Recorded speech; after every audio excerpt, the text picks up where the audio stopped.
the drafting phase. Game number 1, RG Philippines versus Team Liquid PH. Kanina yung match 1, may mga prioritization pagdating sa Hylos, may mga prioritization pagdating sa Sushin. Ito ba ang i-expect natin ngayon? Maaari. Kasi nakita na natin yung sneak peek as you mentioned. Pero bukod sa sneak peek, kasi nabanggit mo nga, mga nagla-live to. Yup. So may part na baka pinapractice sa RG, yung mga maaaring ilabas nila ngayong season. Pero binanggit mo pa lang yung Zushin. Sige, tanggalin na natin. Sabi dito ni Coach CJ for Team Liquid PH. Ayaw nila ng ganyan eh, no? Pero again kung maaalala natin, parehas may stint to internationally. Oo nga. No? And pwede nilang madala to. Yung mga na-pick up nila doon ng mga meta, ng mga strategy. Kasi minsan ganito yan eh. Kapag may nakakalabang kang team, may mga something ka talaga na napupulot doon. For example, rotation, for example, mga hero, mga drafting patterns, and pwede nilang dalin yan dito ngayon sa Season 14. Minsan, yung something na yan could be the winning thing na kailangan nyo to get that victory. Ano nga ba yung tinutukoy natin ng mga natutunan nila or pwedeng na-practice nila? Specifically, yung assassin for Carl ulit. Kasi medyo, aminado rin siya na medyo matagal-tagal na rin, di ba?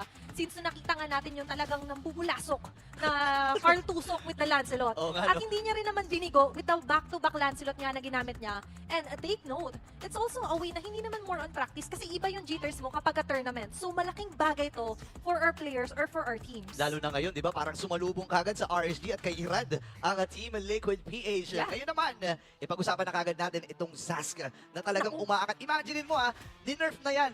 Ni-nerf na yan. Nerf na, oo. Ni-nerf na yan, pero gana pa rin talaga. Kasi I think ang isa sa mga reason bakit talaga gumagana yan is the fact na yung Nightmare spawn mo, dati kasi parang sundot-sundot lang yung atake na rin. Ngayon kasi tuloy-tuloy na, hindi mo pwedeng babaran. Isa na rin niya sa favorite ko, pa-spawn-spawn. Kaya ako gusto sa Vexana kasi may bodyguard. Eternal guard. Magkakasundo tayo dyan. Yan, tapos yung Zas, actually guys, hindi rin naman ganun kadali. Kasi nga, you have to time it well. Diba? Especially with the Nightmare spawn. And ngayon nga, kung hindi ako nagkakamali, ngayon pa lang naman at makikita ito hawak ni Sanji ngayong season. And technically, kahit na hindi pa naman sila naglaro yesterday, pero with the addition of the Zas sa mga games yesterday, nakita na natin yung mga nightmare na pwedeng mangyari kapag na-open din yung Zas. Oo nga, no?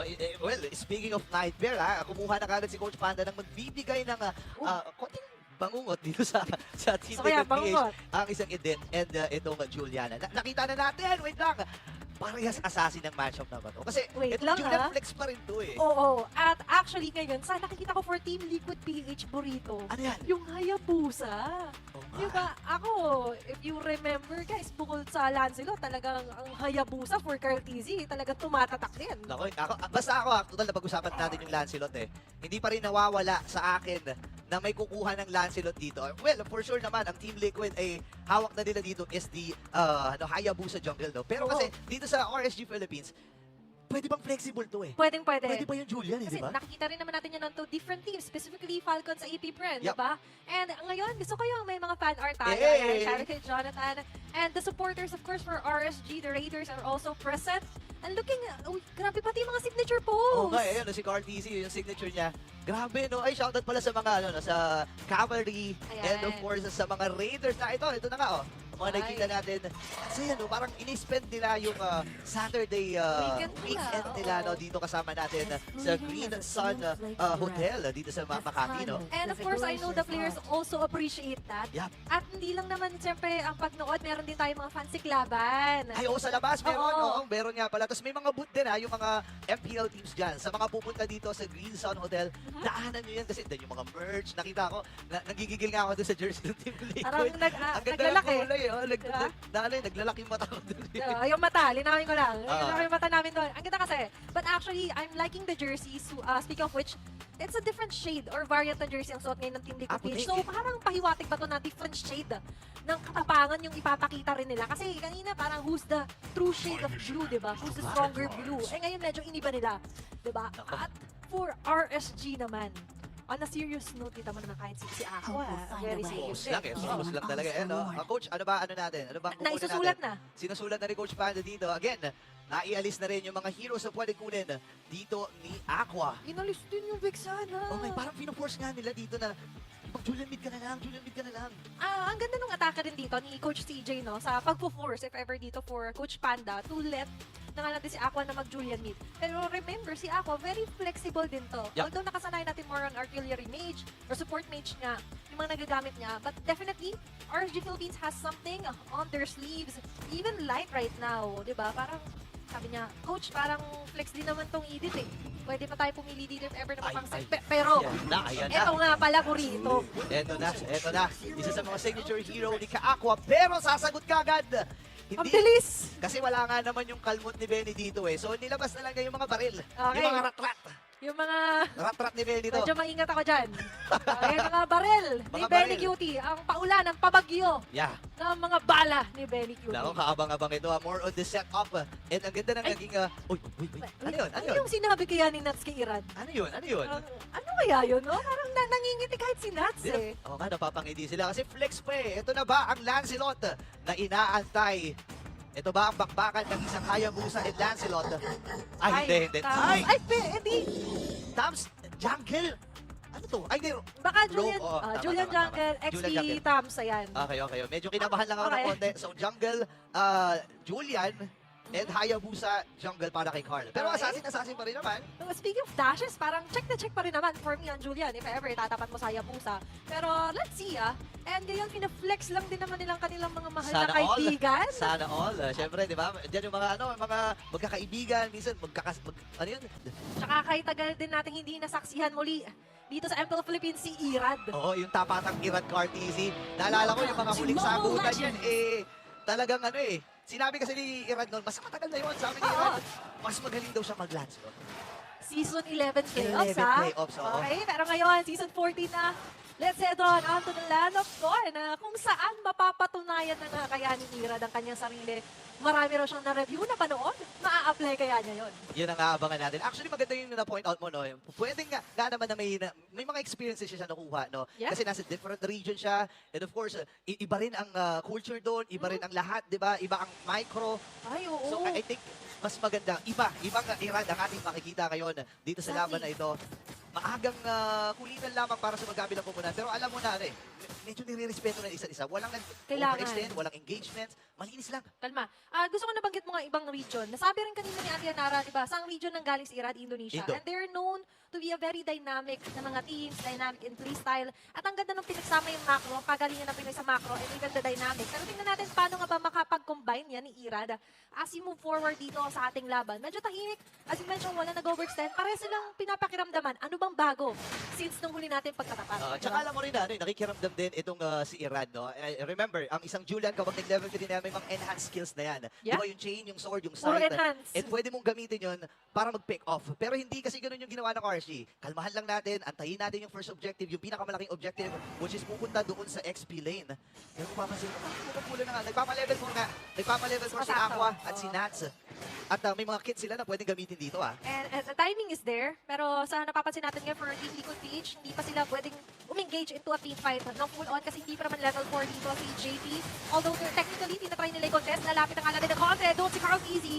But Irad will outmaneuver with the out-of-referee ng alam dito sa Team Liquid PH. Pero Hoy mukhang pa! mabubuhay pa rin naman doon si Carl Easy. Medyo may pakaba dito ang RSG Philippines. Pero at the same time, it's going to be Sanford na mahahanap pagtutulong-tulong. Bugbugan na to. Pero walang mamamatay sa skirmish na yun. Grabe, daming critical doon pero nabuhay ang magkabilang kupunan na ito. Kaya lang napabayaan natin ni Benny itong si Jose. Ngayon, nandun yung spear para lang mailayo itong si Benny. Nakikita natin yung mga early engagement. Sobrang calculated. Sanji, nagamit niya na maganda yung spawn niya. Yeah. Pero kasi alam ng RSD kung kailan lalaban doon. Alam nila yung timing, katulad nga ng final slash ng alang din doon. Dalawa sa dalawa. Pero ito Sanford! papalag ng alang din doon. Si Carl Easy onto Irad getting the first blood. Carl Easy yet again together with Sanji will eliminate Nats. It's going to be a 2-for-1 trade. Grabe tinamaan doon. Pero tatamaan din natin dito si Sanji. Nandun yung Ay! maghagis. Pero napahulti na rin. Sumibata, pero hindi yata itutuloy yun ni Kusei. Habang si Light naman dito, sinashow lang din nila Jake and Carl Easy. Their veterancy and Light will fall down. Grabe yung init ng aksyon na ating nakikita. Team Liquid PH. Sabi nila, nagpapainit lang naman kami. Kung baga sa Grabe. sasakyan, in-start lang. In-start. Pinainit yung karburador. Diba? And umusok na kagad. Gusto ko yung pinush start pa lang nagsigawan agad tayo. Okay. Kasi di ba, may first start tayo for RSG Philippines, tapos yung first blood nakuha naman ni Carl. So medyo hati ulit ang husgado ngayon. Kung sino nga ang pinakamatapang, sino pinakamalupit sa dalawang teams na ito. Pero before that, syempre, Burrito, babalik ulit tayo sa isa pang objective na magre-respond in 10 seconds. Ngayon, may kalmahang magaganap. Nakasilip na rin actually si JP at si Light. Yeah? Kumbaga, mini-make sure nila na kita nila ang isa't isa. No, para walang mga surprise factor. Kasi alam mo, yung isang jawhead, may killing, may killing potential, may killing power talaga yan. Meron, yung especially- injector niya, di ba, yung mga smart missiles niya. Tsaka bukod doon, kasi kung mapapansin mo, ang bilis kasi niya. Oo. Diba? Ang bilis niya makasunod. Kung i-compare natin, of course, dito kala Iran, pero may kabilisan ng kala na burst. There's the Netherrealm Sakto for Aqua, just saving most of the members of RG Philippines, but not for long. Kasi mapapatay na nga lang din JP. dito si Iran. And si JP, na mapapatay na lang din doon nila Kusei. May ganti na naman dito ang RG Philippines. Ganda ng bawi doon. And again, Team Liquid PH, kahit na napatayan sila ng dalawa, nakuha naman nila yung turtle, nakaisa din sila. And second death na ito ni Iran. Iran. Pero for me, ano pa rin to, pantay-pantay Pantay. pa rin to. 1,000 lang ang kalamangan ng Team Liquid PH. And alam mong na-kontrolado pa nila yung naging sitwasyon. Tsaka medyo maaga-aga pa naman. Kasi na parang technically isa na lang yung talagang umaangat. Pero sa pagkakataon na ito, Burrito, kung mapapansin din natin sa ating Infinix Instant Replay, ang ganda kasi nung timing ni Aqua, to be honest, doon sa Netherrealm. Hindi siya masyado naabot din ni JP.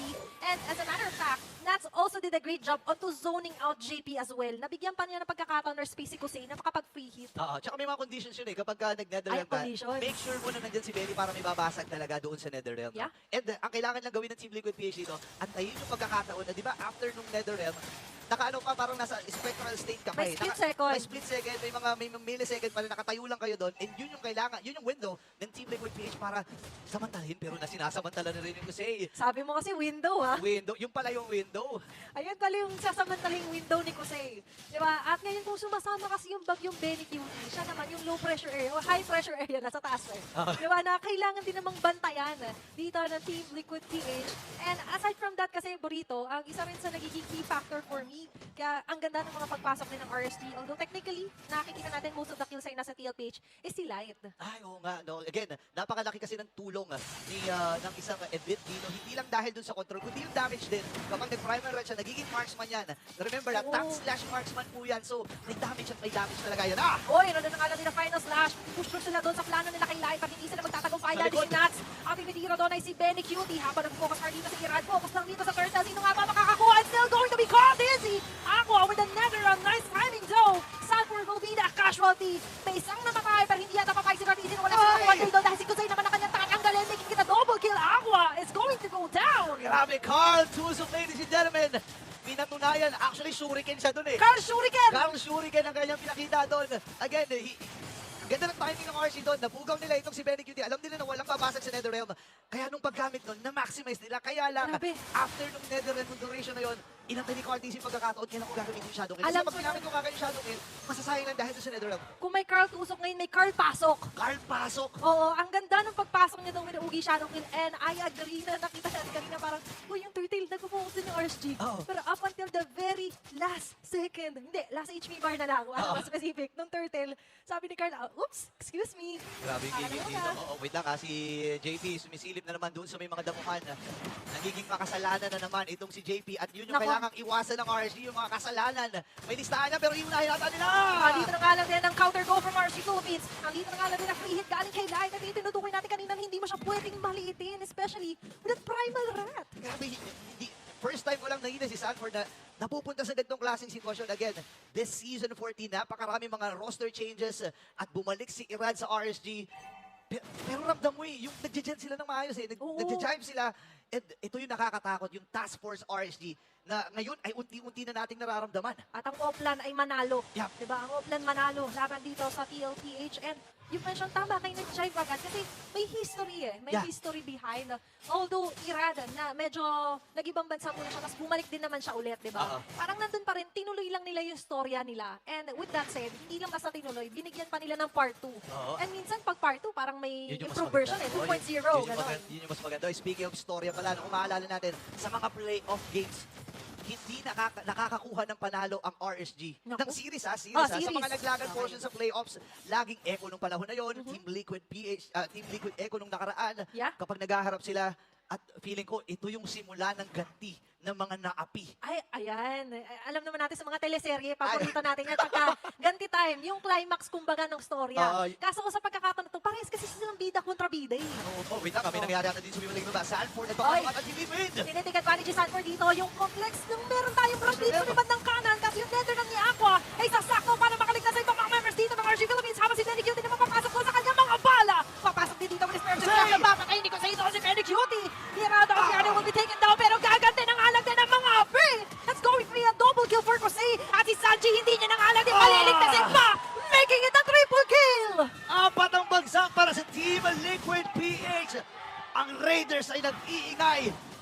sumigaw, Lord ang kanila nagiging punteriya at walang contest na magaganap. Libreng Lord para sa RSG. Sabi mo kasi ang ganti ng mga api. Eh ayaw ng RC nang inaapi-api sila. Ay, Diba? Napakatindi no, naging team fight. Ayun, balikan natin para sa Infinix Instant Replay. Nakita natin yung 2 versus 4 na team fight eh. Pagkalapag ng Netherrealm, sakto rin naman yung Dominators Descent. Kaya lang ang problema, naghiwa-hiwalay na sila at hindi mo na alam kung sino yung ibibase sa i-hero lock mo doon kasi magkakasama yung RSG. Yung task force nila, gumana muli. At yun yung counter engagement na pinamahalas nila. Kumbaga, ang Team Liquid Peach, hindi nila inaasahan na, uy, lang medyo nagkagulo tayo ng targeting. Akala ko si Aqua. Oo. Tapos yung si Carl, akala ko ba si Iran? Nakuha naman nila. Akala. Kaso, may kusay. Yun nga eh, sakto eh. Kasi yun yung maganda sa Spear of Destruction. Any moment, pwede kang pumunta doon sa anino na maiiwan sa'yo Oo. ngayon. Umaalis na unti-unti si Iran sa anino ni Carl TZ. Ito na nga ba ang panahon? Ito na nga ba ang pagkakataon? Unang paghaharap this season 14. Talagang action kung action kagad. It's all about the mechanics for Irad right now. Pero it was all made possible by Aqua. Kailangan natin i-acknowledge din talaga yung very nice timing ng kanyang Netherrealm. Yeah. Diba? Talagang for TLH, yun yung isa.